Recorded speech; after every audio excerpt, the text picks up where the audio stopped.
Thank you, Madam Speaker, and I thank the gentleman from New Jersey for yielding. Madam Speaker, this bill and the other two House bills we will consider this week were put forward, in my opinion, to fill time. Yes, there are unifying issues on the Republican side of the aisle, Madam Speaker, but they're not pressing. Even if they were good policy, they're not pressing. We stand here without a budget. We stand here with 10 days left to go. Madam Speaker, it's now 2:45, and it was about 2:30. And our business is through for today. No budget.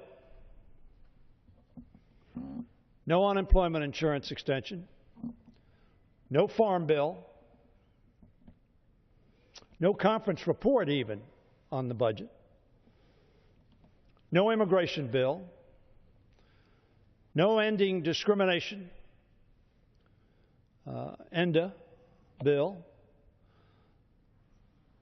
A raft of critically important issues that this House ought to be considering.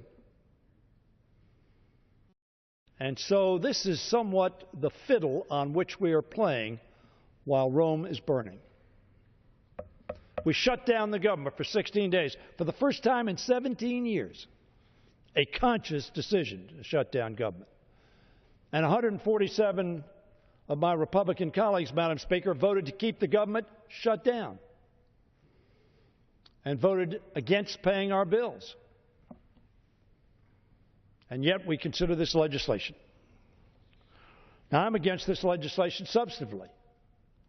But even more egregious is the wasting of 4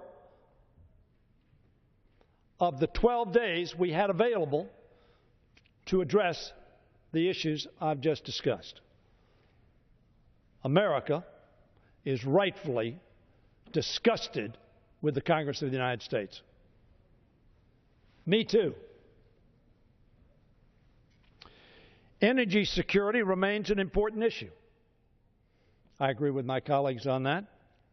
But these bills offer partisan solutions to energy production that are taking our time away from pressing matters, as I've explained, like the budget conference, unemployment insurance, comprehensive immigration reform, the farm bill, Medicare physician payment formula, and tax extenders. We're all going to be wringing our hands just a few days from now, saying, of course, we want to make sure there's a doc fix so that people with Medicare can make sure their doctors are paid appropriately so they'll continue to serve them. We'll say, of course, we want to do that. Well, why'd you waste a week? We won't have an answer to that. Unless the answer is, well, we're really not going to address them. We'd rather address these issues that bring our party together and make it look like we're doing the work that our base wants us to do. Tomorrow's legislation seeks to block a proposed Bureau of Land Management regulation that's not even yet in effect and overreaches to cover all Interior Department lands. The first of these bills sets an arbitrary deadline on leases, permits, and reviews that stand in the way of regulators doing their job to protect citizens and affected communities. I think citizens want to be protected. Yes, they want it done in an efficient, effective manner, but they want to be protected. These bills were put forward in the name of achieving energy security, when in truth, ironically, America is now more energy secure than it has been in decades. I have 2 additional minutes. I'd be happy to yield 2 minutes to the gentleman is recognized for 2 additional minutes. More energy independent than we've been in decades. As a matter of fact, when I talk about the Make It in America agenda of making manufacturing jobs and making things here in this country, one of our assets is we are the abundant energy supply in the world today. There are more oil rigs in America today than the rest of the world combined. And yet, we're talking about energy security. We have it. Do we need to enhance it? Of course. Just days ago, the Energy Information Administration announced that we produced more crude oil last month, Madam Speaker, than we imported for the first time in almost 20 years.